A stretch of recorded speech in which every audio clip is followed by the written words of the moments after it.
Good afternoon, everyone. The Sacramento City Council will please come to order. Would the clerk please call the roll to establish a quorum? Councilmember Ashby.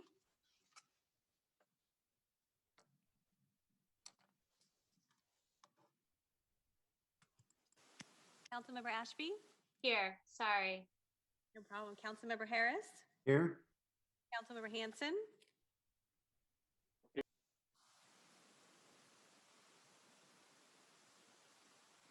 I see. You're on mute. I said here. Thank you. Councilmember Chenier. Here. Councilmember Guerra. Here. Councilmember Jennings. Here. Councilmember Carr. Here. Mayor Steinberg. Here. And I would expect Councilmember Warren momentarily. All right. If we could please all rise, I would ask Councilmember Rick Jennings to please lead us in the Pledge of Allegiance. My pleasure. Salute. I pledge allegiance to the flag of the United States of America and to the republic for which it stands, one nation, under God, indivisible, and justice for all. Good afternoon to everyone. We have a relatively short agenda, I believe, this afternoon, although you never know. Why don't we begin with the consent calendar? Are there any questions on? Yes, Madam Clerk. So on the consent calendar, Councilmember Jennings will be recusing from item number 17, and we were pulling item number 21, and it will not be voted on this evening. Okay. Any other questions on the consent calendar? I had questions on the consent calendar, but they've been satisfied by the city attorney. Okay. Thank you, Council Member. Anybody else? Is there a motion on the consent calendar? Move consent calendar. Moved and seconded. I'm not sure who. I think it was Councilmember Carr and Guerra. For the record, is there public testimony on the consent calendar? There are no callers in our call-in queue. Okay. The motion is consistent with the city clerk's announcement a moment ago in terms of the items not being voted upon. With that understanding, it's been moved and seconded. Let us call the roll on consent. Councilmember Ashby. Yes. Councilmember Warren has still not arrived. Councilmember Harris. Aye. Councilmember Hanson. Yes, Madam. Councilmember Chenier. Aye. Councilmember Guerra. Aye. Councilmember Jennings. Aye.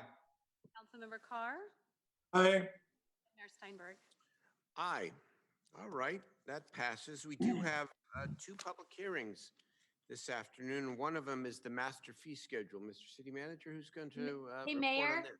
If I could just really quick, I just wanted to say for the record that Councilmember Warren is trying to get into the Zoom call, and I see that our IT team is helping him, but he's currently locked out of the Zoom. So I think he'll be on in a minute, but I just wanted folks to know he's trying. He's been trying to get in.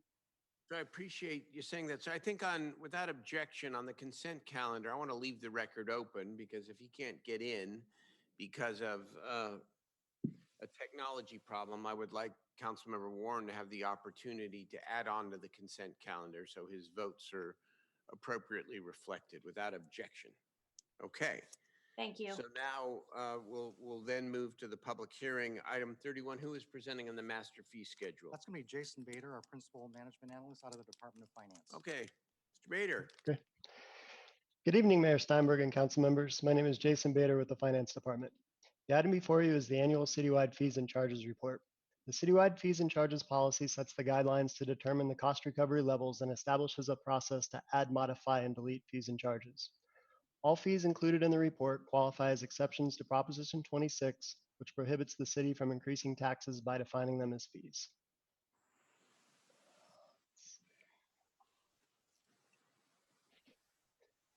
Staff is recommending adding 84 new fees, modifying 272 fees, and deleting 91 fees for a total of 447 changes affecting 8 departments. These adjustments will result in approximately $1.1 million of new revenue for the general fund and $454,000 of new revenue for other funds. The associated revenue adjustments are necessary to provide appropriate cost recovery related to city programs and services, and this revenue is included as part of the adopted FY 2021 budget.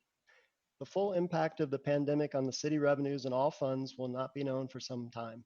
The revenue estimates in this report are based on actual revenue collections through March of 2020 and projections through FY 2021, and will be reevaluated as part of the mid-year budget process. If you have specific questions about items included in the report, we have staff available from all 8 departments here today. Staff is recommending that the City Council pass a resolution approving the citywide fee and charge adjustments. Thank you. All right, just to put this into context, this is an annual report and adoption by the city council as described a moment ago. Are there questions on? Mayor, the fee- I have a comment. Yes, I'm Councilman. fine with this. Jeff and I also have our hands raised. Oh, sorry.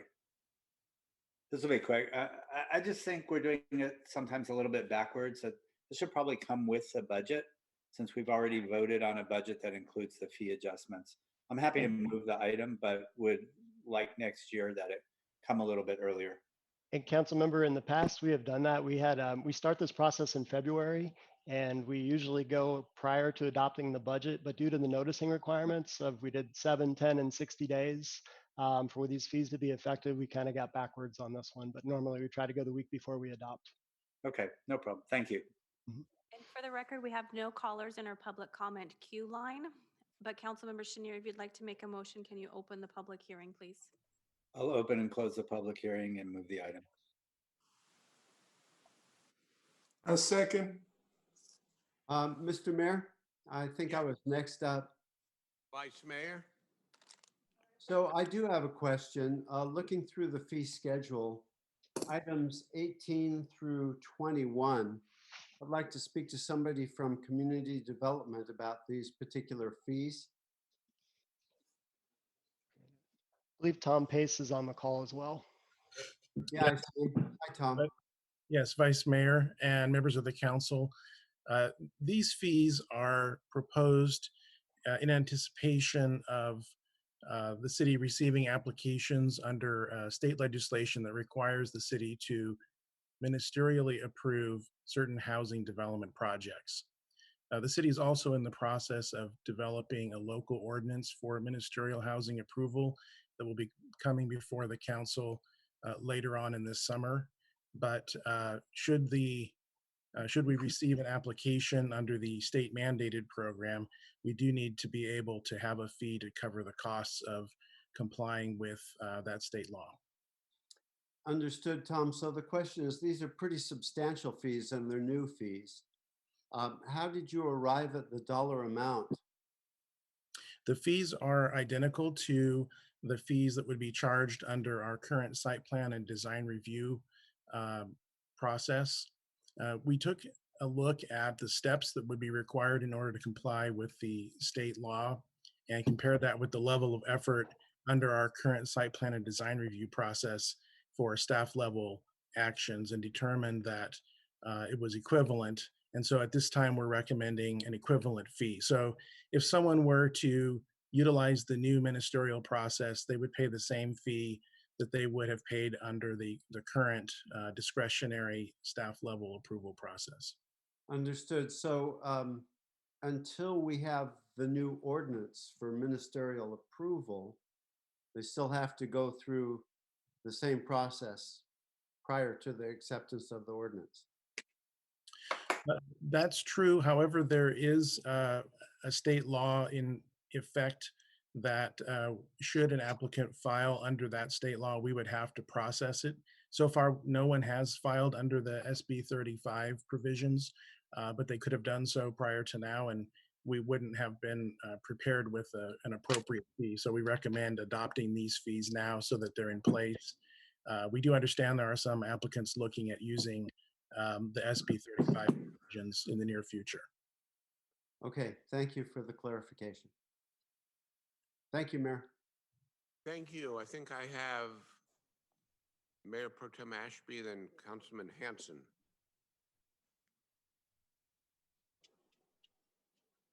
I think it's the other way around if you want to go, Steve, but I'm Oh. happy to. Okay. So first of all, hi, Jason. Hello. I haven't seen you in a while, and it's nice to see you. Good job with the report. I think that Tom answered my question there at the end. I just wanted to make sure that these changes incorporated those, what we would need for the SB 35 changes, but it sounds like they are in there. Yeah? Yes. Yes. Okay, great. Thanks, Tom and Jason. Councilman Hanson? Thank you, Mayor. Thanks, Jason. Tom, if you're still there. There you are. I was going to ask about the ministerial housing fees as well. And I understand that they're probably on par with a normal plan review fee set. But as we work towards our own ordinance and the streamlined ordinance as well, if you through the implementation of this could collect data on whether the fee burden is disincentivizing to project applicants, I think that would be helpful, because I'd like to come back on this one in maybe 6 months and see how the COVID situation is affecting projects.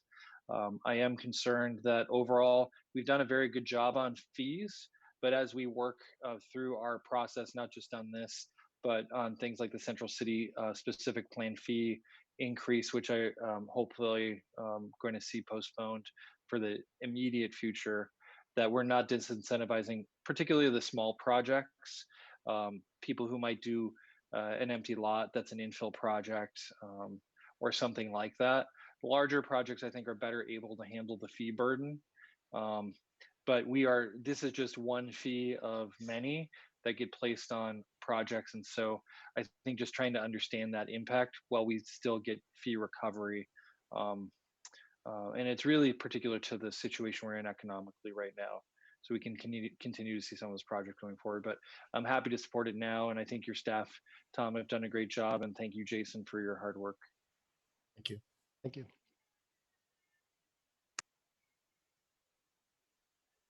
All right, are there any other questions or comments from the members? Do we have no public testimony on this item? We have no public testimony on this item through the call-in queue. Councilmember Warren has not joined us yet. Do you want to wait the vote? Sure, why don't we do that so that he can vote on this. All right, we do have one other public hearing, and that is the third amendment to the Delta Shores Development Agreement. Who is presenting on this one? Tom, I believe it's Marcus that's presenting on this one. This is actually Danny Abbas from the Community Development Department. I'll be presenting on this item. Thanks, Danny. Good evening, Mayor and Council. The item is a request to amend the Delta Shores Development Agreement to replace the inclusionary housing plan with a new mixed income housing strategy. The request is consistent with the mixed income housing ordinance adopted by the city in 2015. The proposed strategy dedicates 2 sites totaling approximately 16 acres within Delta Shores to the Sacramento Housing and Redevelopment Agency for the future construction of affordable housing. Staff received a letter of support from Sacramento Housing and Redevelopment Agency, which can be found as attachment 7 of the report. Planning staff supports the proposal as an opportunity to locate quality, affordable living options near such amenities as parks, open space, a community center, schools, and commercial services. Staff also finds the project to be consistent with general plan goals and policies and with affordable housing requirements within the city code, and recommends that the council adopt the ordinance amending the development agreement. That concludes the presentation. Both staff and the applicant are available for any questions. Councilmember Jennings, this is your district. Any comments? Yes, Mayor. We heard this last week at our city council meeting, and this item came with no questions or any controversy whatsoever. I would like to open and close the public hearing and move the item. Is there a second? Second. Second by Councilman Schneer, I think. Correct. All right. There's no public testimony, seeming no And for the controversy. record, there's no public comment on this item. All right, let us call the roll on the item then. Thank you. Councilmember Ashby, Yes. Councilmember Harris, Aye. Councilmember Hanson,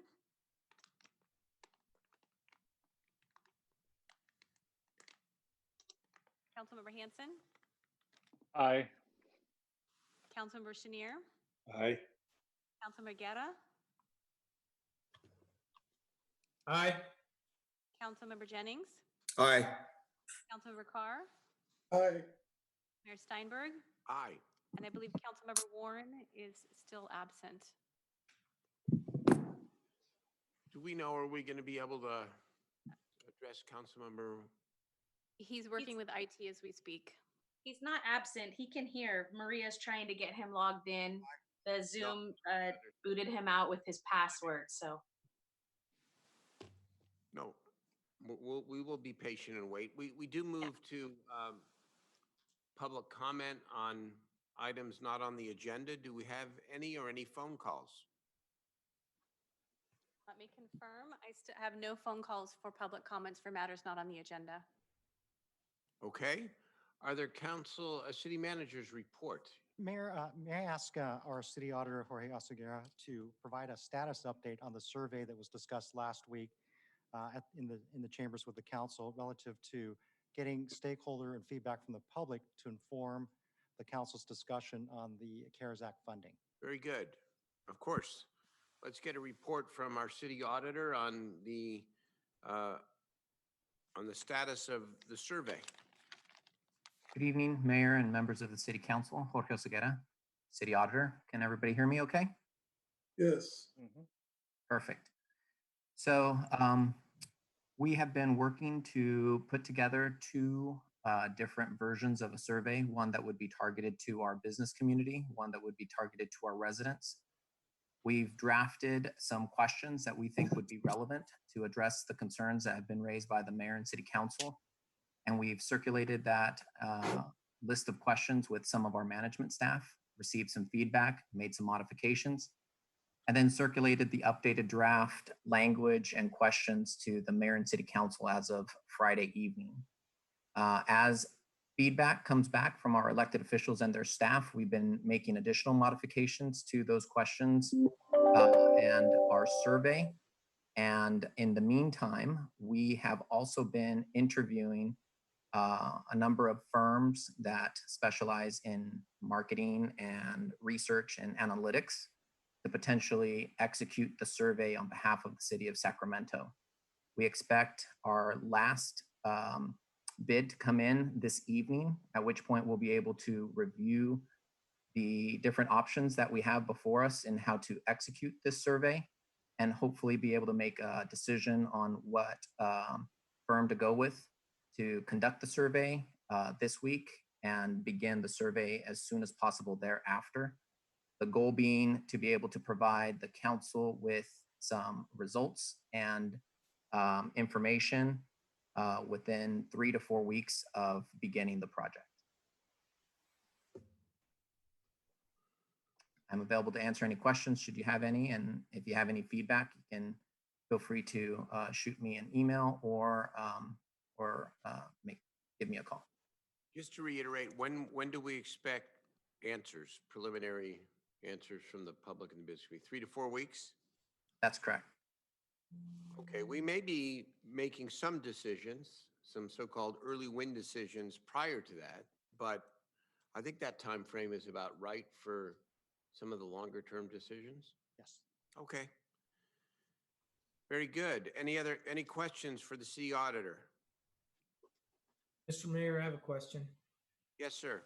Yeah, Jorge, in the past, I'm sure we've discussed this before, but I want to make sure that whatever survey we do, that we're also being responsive to the different language issues and access issues. Some of the times these surveys come out and it's generally communities who are engaged, who are using this, and then also with our challenges with the digital divide, which we made a lot of efforts during this COVID-19 situation. We've improved on that, but I think I want to make sure that we get as much into communities as possible so we can get a good understanding of what the need is. Yes, sir. Councilmember Guerra, I have made sure to emphasize to all of those that we are interviewing the need to, at a minimum, have the survey performed in both English and Spanish, and to make sure that we have some efforts of outreach into our communities of greatest need. Thank you very much. Greatly appreciate that. Question, Mayor. Councilman Carr? Yeah, Jorge, is this going to be a scientifically valid survey, or it's whoever answers the telephone? We can approach it either way. I think based on the direction that I received from the mayor and council during the last workshop, it sounded like there was an interest in making sure that it was scientific. And so that's what we're pursuing. If there is an interest in getting results more quickly, an unscientific method could expedite things somewhat. But right now, I think there is value in pursuing a scientific and representative survey. And that's what I've been trying to emphasize. I'm with you on that. Okay. Thank you, Mayor. Thank you. Was there anyone else in the queue here? I'm sorry. Hanson and Guerra. Councilman Guerra already spoke. I think Councilmember Hanson wants to make a comment during council ideas and questions. All right. Mayor, sorry, it's Angelique, if I could. Yes. First of all, I just want to say, Jorge, thank you. And thank you for circulating that. I sent you my feedback and I've already heard back from you. I appreciate that. Mayor, I also wanted to let you know that they couldn't get Alan's computer up, but he is here with me through my phone. So he can hear you all. He's been listening to Jorge's presentation and he could vote from here by voice only if and when you're ready to do that. Why don't we take care of that now? Okay. Councilman Warren, can you hear us? Yes, I can hear you, Mr. Mayor. Can you hear me? Okay, I want to make sure that you get an opportunity to cast a vote on the consent calendar. The vote is 8-0. You want to cast your vote, please? Yeah, I'm going to make it 9-0. Yeah. Okay, that's an aye. And then we have two items. One is item 31, the master fee schedule. What is your vote on that, sir? That is aye. Okay, let's record that then as a unanimous vote. And then finally, the third amendment to the Delta Shores development. That's item 32. What would your vote be on that one? I'm an aye on that vote as well. Okay, let's please record that. I think that's. Thank you. And Mr. Mayor, we didn't take a vote on either 31 or 32. We do have motions and second on both. Can I take roll for the remainder? We didn't take a vote on 31. I believe we did on Delta Shores, but we did not on the fee schedule. So That's Mike, correct. I'd appreciate that. Okay, on which one? I'm sorry. On both, please. All right, we're going to do 31. We're going to do a full roll call. Thank you. Councilmember Ashby, Aye. Councilmember Warren, Aye. Councilmember Harris, Aye. Councilmember Hanson, Aye, Madam Clerk. Councilmember Chenier, Aye. Councilmember Guerra, Aye. Councilmember Jennings, Aye. Councilmember Carr, Aye. Councilmember Steinberg. Aye. And for the record, on item number 32, Councilmember Ashby, Aye. Councilmember Warren, Aye. Councilmember Harris, Aye. Councilmember Hanson, Aye, Madam Clerk. Councilmember Chenier, Still aye. Councilmember Guerra,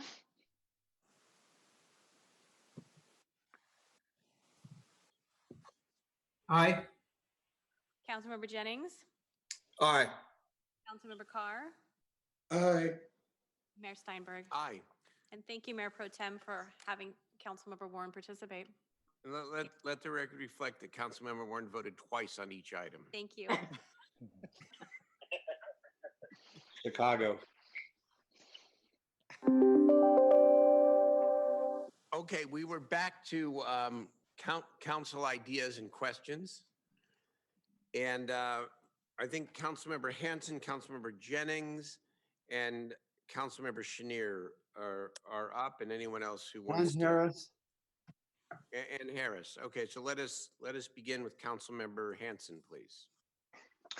Thank you, Mayor. I have two items. One is, I think that our colleagues probably saw, but last week, working with some of our restaurants in District 4 and our PBIDs and city staff, we announced an effort called Farm to Fork Al Fresco, which we hope goes citywide, with the county submission today of their attestation to go into phase 2. A lot of our restaurants will want to find a way to expand their dining space beyond the permitted patios and interior space.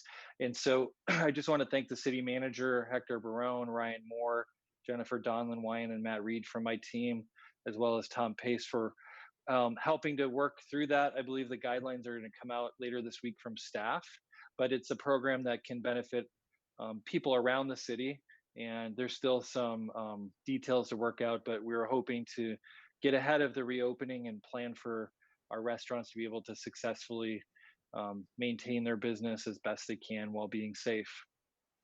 So thank you to the city staff for that.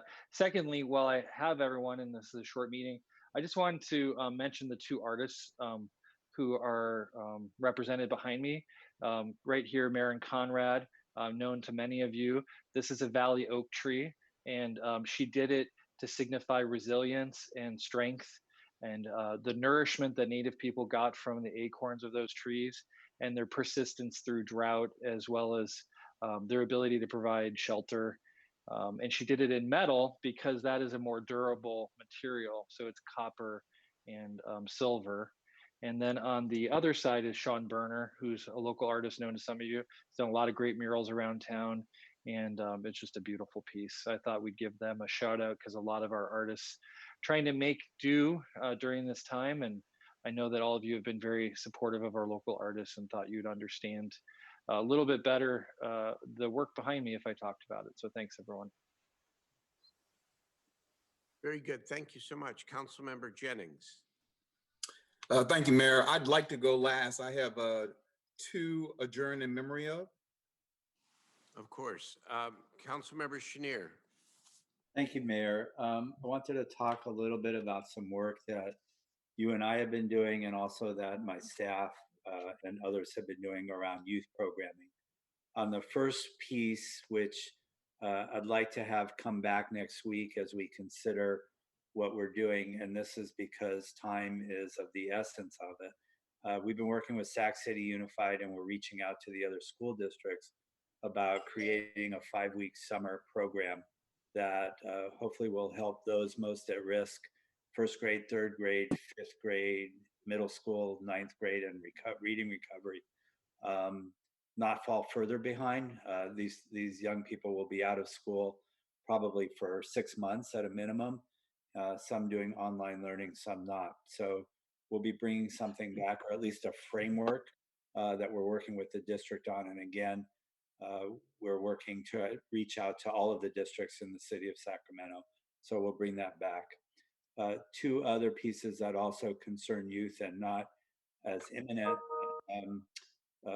School board member Murawski and I, along with many others, have been convening a group of about 40 organizations. I think 60 to 70 individuals have been meeting almost weekly to talk about 4 areas where young people need support. One is around technology. That includes devices, connectivity, and professional development. One around summer activities, one around teen mental health, which I know the council has had a discussion about, and one at connections and finding those kids most at risk. So we have a final report from the meetings that we've had. We'd like to include that in the packet. So I'll work with Mindy Cuppy on that. There's no immediate action that we're requesting, but from all of these community-based organizations and the city and others who've been working on this, I think it's really valuable information. And then finally, we've been doing something similar from my staff just on the work we've done with youth over a period of time. And we've done some outreach to a lot of young people about things that we think should be considered as we spend the federal dollars to help support young people who've been most impacted by COVID. So we'll have all of those things in hopefully, Mr. City Manager, we can work together to make sure that we address them on the agenda. Good, thank you. So look forward to next week with this, I think, vital opportunity to make sure that kids, especially our most disadvantaged kids, do not go 6 months without any kind of in-person learning, and what the city can do to partner with its respective school districts and our community-based organizations to fill some of those gaps and make sure that the summer is not just a time that passes by, especially as we're being allowed to return to at least some more modest and reasonable get-togethers physically. That this is every bit as important as anything else that we might consider, in my opinion. So thank you, Jay, for bringing that forward. Vice Mayor Harris. Thank you, Mayor. Oh, I'm sorry. Could I add one more thing? I'm sorry, Jeff. In the proposal, we'll be bringing back around mental health issues, since we'll have young people in a venue that we can work with them on that, and also trying to bring the arts to them as well. So if you think about the mayor's buckets that we talked about last week, we're trying to hit all of them. But thank you. Sorry, Jeff. Thanks, Jay. First I'd like to thank Council Members Hanson and Chenier, because I think the work that they just mentioned is really important. Certainly supporting our restaurateurs as we come into a reopening of the economy. They're going to need help. And Steve, I think that was a real great idea. And I think it will be very helpful for a lot of restaurants to be able to weather the storm. And Jay, also your work on youth, it's something that you've had a passion for ever since, well, beginning of time, I think. But anyway, I appreciate your efforts. I'd also like to mention that the mayor and I participated today at the McKinley Rose Garden at the kickoff of the 100% local pledge, which is basically to get people aware that as we reopen, we really need to support our local businesses, restaurants, retail, service industry, everything. The idea was initiated by Inside Publications and Cecily Hastings, but the mayor and I are working on the project. As we've all been in more or less house arrest here for a couple of months plus, we've become used to ordering online and getting a lot of our goods shipped to us. But if we are going to jumpstart our economy, we really have to reset our mindset and start participating with local businesses to the greatest extent we can, and keep our dollars local, and rise our boats together. It's really important. Our small businesses are our greatest source of employment, and employment is what we need. We need people to get back to work and make money and pay their mortgages and keep the whole flow moving again. So I believe that this simple idea of 100% local pledge is actually a pretty important one, and that we can work together to support small business. The last announcement I have is last week I mentioned that we are going to do a virtual Pops concert. I didn't tell you who the artist was, but I am about to tell you because I'm very excited about it. In 2004, a young kid walked onto the stage at McKinley Park. His name is Jackie Green. He was just a snippet of a guy back then. He was in his, probably very early 20s, weighed about 90 pounds, and blew us away with his musicianship. This guy is a real player. He has since gone on to the national stage and the international stage, and has moved back to Orangevale, I believe. He started a young family. He's been doing some virtual concerts on Facebook Live from his basement, and we were lucky enough to twist his arm and convince him to do a virtual pop. So on Saturday, June 6th, from 5:30 to 7 p.m., you can go to East Sac Pops in the Park Facebook page, and you'll be treated to an hour and a half of Jackie Green, especially for the city of Sacramento. So I'm very excited about this. Jackie has only improved with age. He is really a tremendous musician, once hailed as a new Bob Dylan. The guy's he can play anything, he can sing almost anything.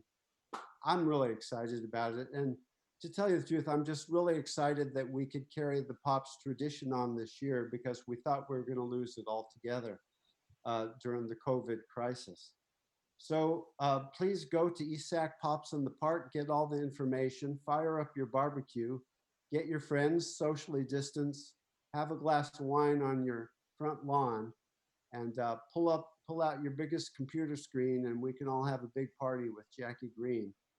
And that's June 6th on Saturday from 5:30 till 7.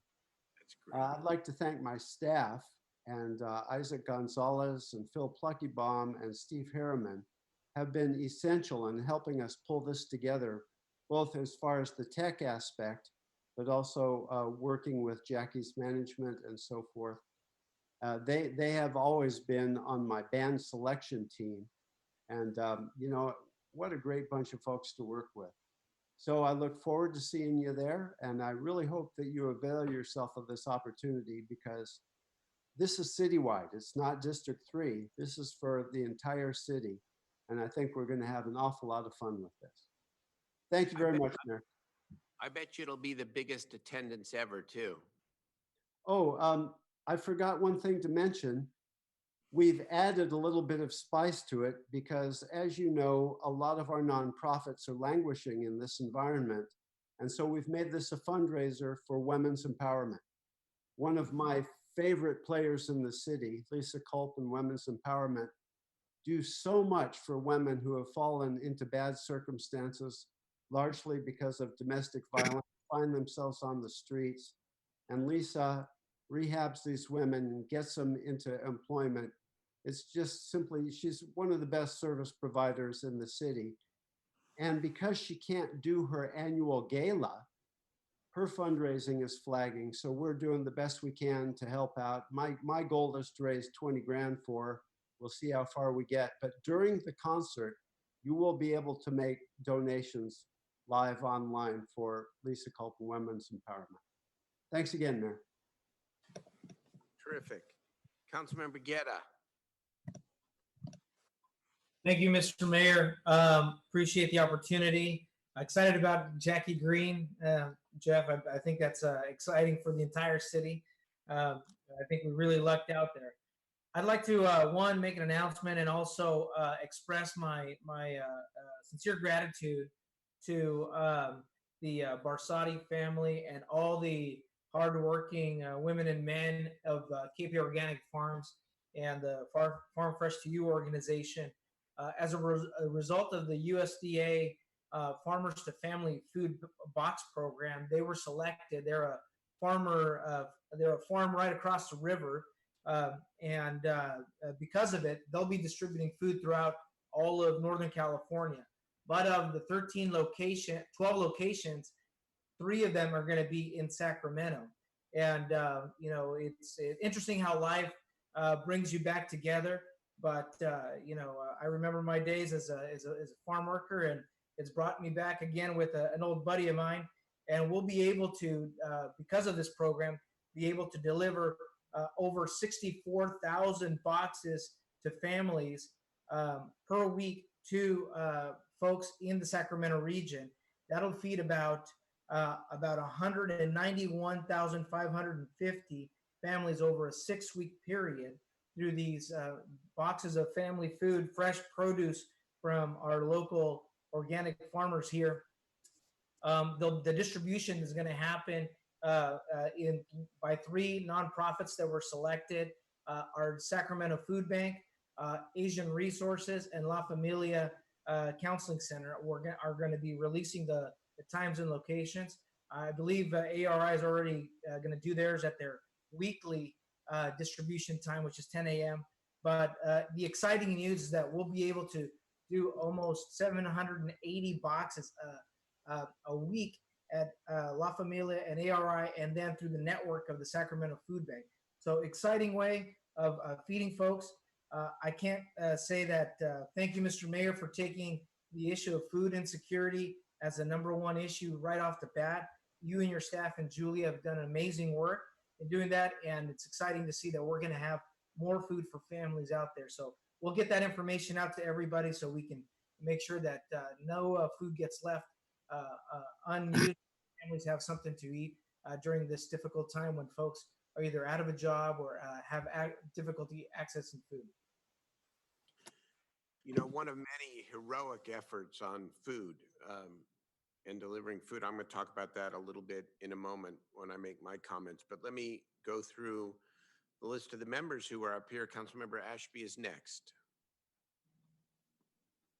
Thank you, Mayor. I have a couple of items, but first of all, kudos to my colleagues. Each of you is doing amazing work.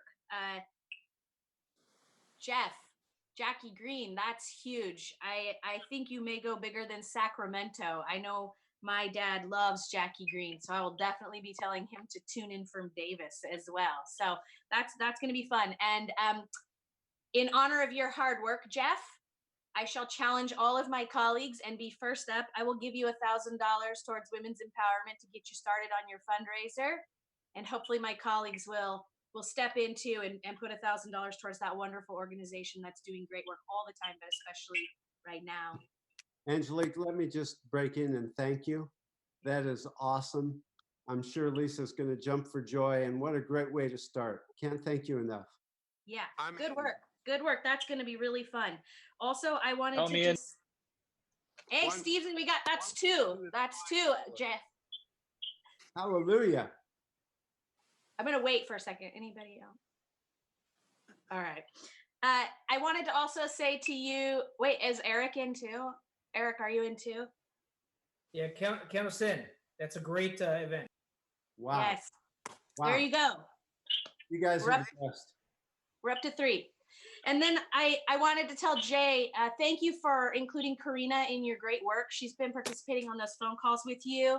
I know both as a SCOE trustee and as Bina's partner in crime, and also from my office. And I think you are going to bring forward some of the most meaningful long-term work for kids from that group. And I'm really proud to have her be a part of that. And it's right in your wheelhouse. And I am excited to see what we can get from all of that work. I think that will be a long-term, probably one of the best things that happens out of all of this.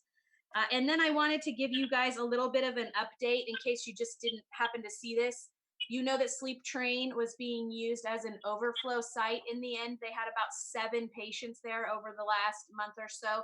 They weren't technically overflow. They did have COVID. There are still a couple people there that have COVID. But they have been from out of the area that have used that hospital, where they were from an area where there probably wasn't a hospital.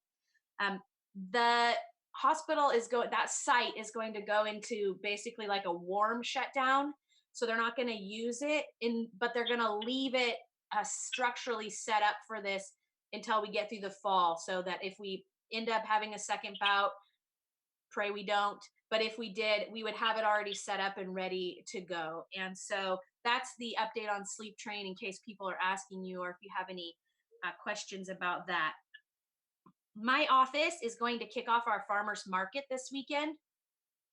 There's a whole set of rules you have to follow for farmers markets, and those of you who have some posted in your districts know this. We'll be following all those rules, but starting this Saturday from 8 to noon every Saturday through the summer, the North Natomas Farmers Market in the North Natomas Regional Park will be happening. So we're really excited about that. We have 13 vendors already signed up for this weekend: produce, honey, fresh flowers, fish, everything you can think of. So that'll be fun. And anybody will be obviously socially distancing. All the vendors wear masks. The participants can wear masks if they want to, but we'll have 2 hand washing stations out there, and we're limiting the number of people who can be in the market at one time. But I know people are anxious to have any sense of normalcy, and I think that will help us a bit. City Manager, I have 2 asks for you for next week. Neither one I know is a surprise, but one is I would like to ask you to bring back a potential solution to renew the funding for the women's shelters that we did last year. Both of those women's shelters are knee deep in helping with the COVID crisis, and I wouldn't want them to run out of funding partway through what we're dealing with now. So if you could bring that back and help us understand where we are. I'll remind you, it was $1 million contract that went to 2 women's programs, one in Councilmember Garrett's district and one in Councilmember Schneer's, but both serving citywide. And then the second thing is I would like to ask you, City Manager, in the conversation next week when you come back, to please incorporate the library's suggestions. They do, some of them mesh very well with Councilmember Schneer's suggestions and what many have echoed around access to broadband or Wi-Fi. So if you could please include those suggestions that are coming from the Friends of the Library and from the library staff themselves in the discussion next week for my council colleagues to consider, I think that would be great. And I just want to take 1 second to say I'm really proud to be part of this team. I think Sacramento is shining right now.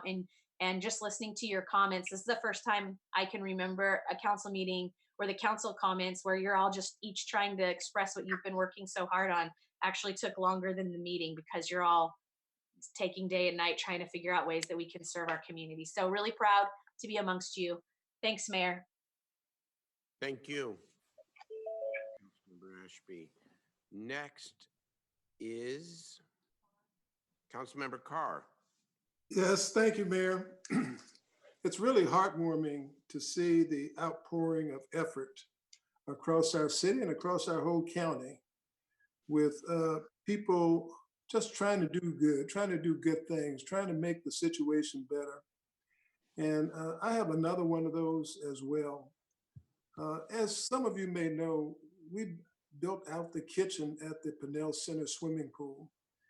And the purpose of it was to get a full-fledged kitchen so that we could train our young people how to cook, how to prepare meals, and then sell those meals in the community so that we aren't dependent on fast food. And because we're right at the Pinnell Center, right around there is a food desert. We had a contract with Rabbi David, who many of you know, and Rabbi David went out and got a grant from Bank of America.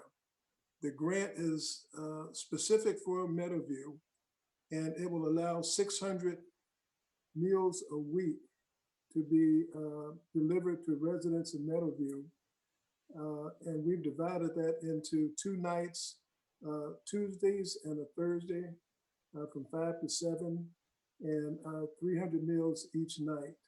So I think we need to give a big shout out to Bank of America for looking at a community in need and providing the resources to make something happen positive. So thank you, Bank of America. And second thing, some of you have been asking me where I am going to go on my retirement. But right behind you, you can see my new retirement home. There's plenty of room for everybody. It needs a couple of coats of paint. So thank you for all the inquiries, and we welcome you there. We have plenty of bedrooms. Thank you, Mayor. Hey, Larry, I'm good at remodeling. You're on. You are tech savvy there, Councilmember Carr. Great. Councilmember Jennings. Okay, so these are the adjourned in memory of, Mayor. You ready for that now? You mind if I go before you then, if you want to close with adjourned in memories? I'm sorry. Please. I think it's appropriate to close with the adjourned in memories. I guess want to add to all the comments by members about the incredible job that you are all doing, that our city is doing, our city management and our community is doing in this very, very difficult time. It's easy to take for granted, I suppose, the good work that goes on every single day in this city. And I know great things are going on in many cities and there are heroic efforts everywhere, but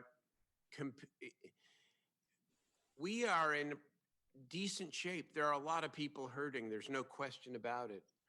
But because of the foundation we've laid and because of the work that you do and because of the strength of our community, and because of the way that we are thinking about how to begin the recovery through this federal stimulus and a whole host of other reasons, we're really poised, I think, to recover faster than we might otherwise recover. The future is uncertain, but we approach this new chapter of reopening, I think, with greater confidence.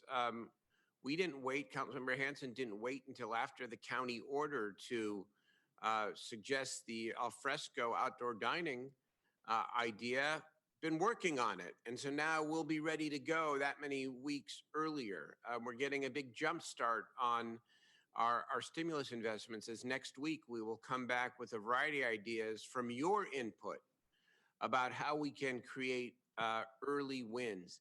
And then in the community, there are just too many stories to tell, but I know over time we will tell all those stories, and we will honor the people and the groups that have been donating personal protective equipment or delivering food or mentoring and helping fill the gaps. I just want to add one, and that is the Great Plates Delivered project, which I want to just give a huge shout out to my staff. And the city manager's team, of course, is now taken the relay baton, if you will, and they are now running with this big time. But we did sort of launch this, and Julia Burrows and Zach Yates, and in my office, and then Kelly Rivas running point here over the last 4 or 5 days, hardly sleeping. You know, there are always little glitches when you start these things, and paratransit has been wonderful, done a great job. We sort of thought, well, their drivers would be able to park and deliver the food. It turned out, well, they needed runners. So in the course of literally 24 hours, we've had to recruit hundreds of volunteers. And instead of shrinking from the job and the responsibility, they stepped up. So I want to thank my staff and all my colleagues and your staffs for helping out with this. And this is the kind of, and I want to thank also the Sacramento Police Department, because Chief Hahn and his team, Howard, Mr. City Manager, just went out there and, you know, no fanfare, and were a huge number of our quote volunteers delivering food. So a big thanks to the chief. But this is the and their student trainees especially.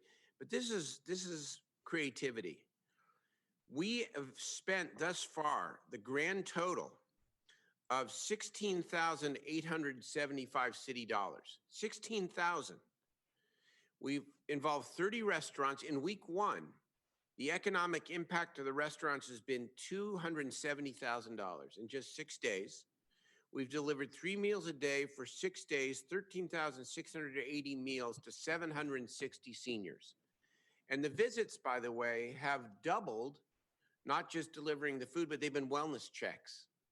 And, you know, my little shift when I went out there, what I was so impressed with and so pleased by was just how much the seniors wanted to talk. I mean, and the big smiles, but wanting to tell stories. And it was great, and you could tell how much pent up conversation there was, because they've been shut in for a long time. But if we can approach everything we are doing with the spirit, not just of what I described, but what you all described today, which is to take our share and leverage it with other resources, not just hard money, but also the volunteers and the human capital. Oh my God, we are just at the beginning of filling the gaps, and the gaps are large, and they will remain large. So let's just take a moment not to let down or to congratulate ourselves too much, but just to say this city has got the right spirit, and it always steps up, always, always, always, and it's doing so again. Councilmember Jennings. Thank you very much, Mayor. I can't tell you how much I appreciate being a part of this great team. To hear each one of you talk about the things that are going on in your district that you're taking a leadership role in, whether it's our farmers markets, our food, our youth, our mental health services, our helping our seniors, helping our nonprofits, with all the different strategies that we're doing, farmers market and Great Plates and everything else. I can't tell you how much I love being a part of this team and what we're doing to make a difference in Sacramento and in the region of Sacramento. So kudos to each one of you. I will match the $1,000 for women's empowerment for Jeff Harris. I think I heard the mayor said he would match it too. So I'm pretty certain I did, but you know, he can confirm that. I heard that too, Rick. I heard Yeah. that too. So did So, did and Alex. I'm pretty certain, Angelique, that this is a team that everybody wants to outdo everybody else. So the whole team is probably going to call you later tonight and say they want to be a part of it. So, I think so too. but congratulations to Jeff. And I just want Jeff to know, this is for the first time ever, I'm probably going to end up being able to come to Pops in the Park because I don't have any conflict. So I'm looking forward to coming on June the 6th and being a part of that virtual performance with Jackie Green. So I just want to let you know that. And Jay, great work with the youth. As always, you've been committed since I've known you, our days on the school board.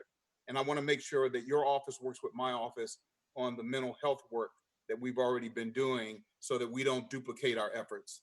And so I just want to make sure we touch base so that that work can be done together. I want to adjourn this meeting in honor of two Sacramentans who made a significant difference in the city of Sacramento. And the first one is John Camino, who is the CEO of Absolute Compassion Hospice Care. John provided senior care services, and he enhanced the quality of life for our seniors, whether it be through assisted living, skilled nursing homes, whatever the care or service that was needed. He made sure that our seniors had that care and service. He managed a couple of locations here in Sacramento, skilled nursing homes, providing care for them. He passed away, and I think the thing that I'll always remember John for is the Compassion Awards that Judge Barry Lonk and I put on for the city of Sacramento. The idea came from John Camino, which was to make sure that we provide recognition and a pat on the back for those who provide compassionate care to those who need it the most, our seniors. And so that idea came from John, and I'll always remember John for that, because we're going to continue that, and hopefully it becomes citywide. But John left a legacy with the Compassion Awards. So the second one is one that I apologize. My second office has another phone call. So let me see if I can wait that out, because I'm sure you can all hear it. But the second one is in honor of Gladys Johnson, who I called Grandma Johnson or Mother Johnson. And this is former Mayor Kevin Johnson's grandmother, Gladys Johnson, who passed away. And I'm going to read the announcement straight from the Instagram. We are sad to announce that Kevin's grandma, Gladys, passed away yesterday. Fortunately, it was a peaceful passing as she passed in her sleep. Grandma Johnson was the matriarch of the Johnson family and an Oak Park elder. When you go into the restaurant Fixing's Soul Kitchen, the recipe for the peach cobbler was her recipe, so her memory will live forever. Her memory and legacy will live through her loving family, the restaurant, and all that she did for Sacramento. May she rest in peace. We love you. Hashtag sad day. Hashtag peach cobbler. Hashtag matriarch. Hashtag never forget. And hashtag best grandma ever. We send out our condolences to Mayor Johnson and his entire family. It's a tremendous loss. Thank you, Councilmember Jennings. Is there anything else to come before the City Council? If not, we will stand in adjournment. Thank you all very much. Have a safe week. Thank you, Mayor. Great night, everyone.